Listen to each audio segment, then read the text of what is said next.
Luke chapter 6. On the second Sabbath after the first, Yeshua was walking through the grain fields. His disciples were picking heads of grain, rubbing them in their hands and eating them. But some of the Pharisees asked them, What are you doing what the Torah forbids on the Sabbath? Yeshua replied, Haven't you read what David did?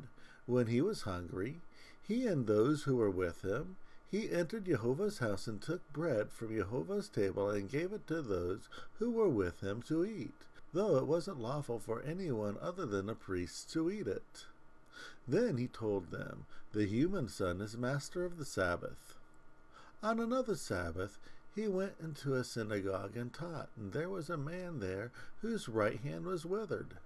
The Torah teachers and Pharisees watched him to see if he would heal on the Sabbath, as an excuse to bring an accusation against him. Knowing what they were thinking, he said to the man with the withered hand, Get up and stand in view of the assembly. When he came and stood there, Yeshua asked them, What is lawful to do on the Sabbath, to do good or to do evil, to save a life or to destroy one? After looking at them all, he told them, Stretch out your hand. So he stretched out his hand, and it was restored like the other. They were filled with malicious envy and began scheming about what they could do to Yeshua. During that time, Yeshua went to a mountain to pray, and he spent the whole night praying to Jehovah. At dawn, he called his disciples and chose 12 of them. He called them envoys. They were Simon, who he named Cephas, Andrew his brother, James and John, Philip and Bartholomew, Matthew, Thomas, James the son of Alphaeus, Simon, who was called the Zealot, Judas the son of James, and Judas Iscariot, who became a traitor. Yeshua went down with them and stood on a level place, along with a large number of his disciples. And a crowd of people gathered from all over Judea, from Jerusalem, and from the coast of Tyre and Sidon, who came to hear his teaching and to be healed of their diseases. Those who were distressed by unclean spirits were also healed. Everyone wanted to touch him because power went out from him and healed them all. He looked out at his disciples and said, The poor are blessed because the kingdom of Jehovah is yours. If you hunger now, you will be blessed because you will be satisfied. If you cry now, you will be blessed because you will laugh. When people hate you and excommunicate you and slander you, and spurn your name as evil, you will be blessed for the human son's sake. Be glad at such a time, and jump for joy, because your compensation in heaven is great. Their ancestors did the same thing to the prophets. But I pity you who are rich, because you already have your consolation. I pity you who are full, because you will hunger. I pity those who are laughing, because you will cry and mourn. I pity when everyone praises you, because that's what their ancestors did with the false prophets. But to everyone who is listening, I say, love your enemies and do good to those who hate you.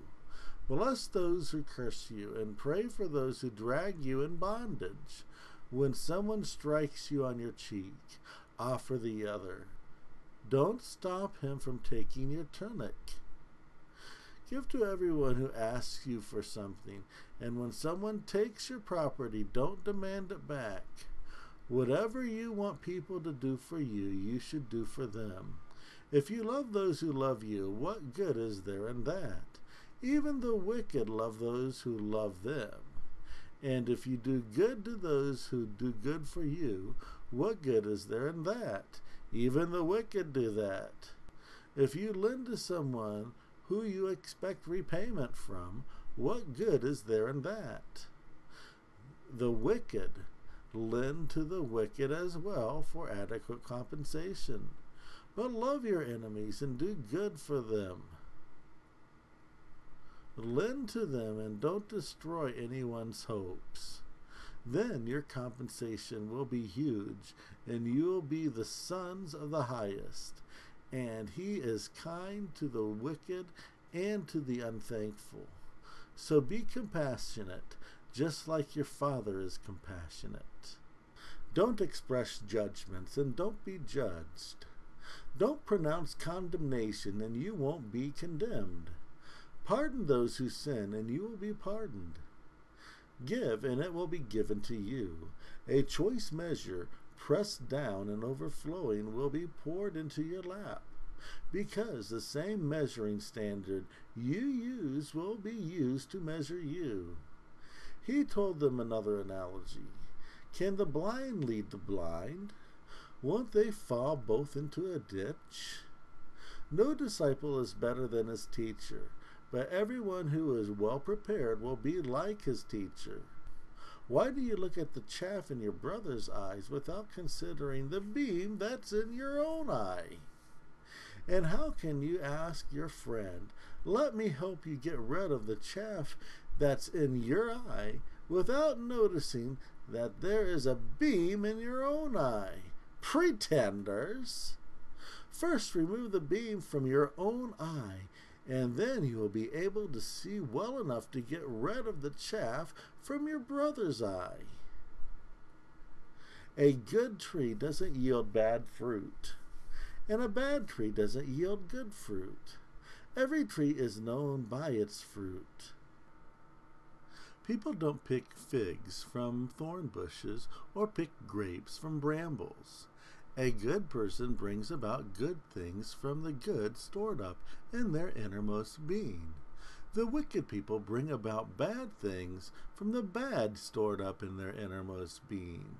The mouth reveals the innermost being. Why do you call me Master, Master, without doing what I say to do? I'll show you what everyone who comes to me and hears my word and puts them into practice is like.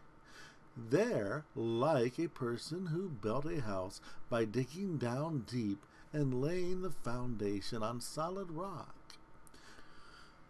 When the flood came, the flood pounded against the house, but it was unable to move it because its foundation was set on rock.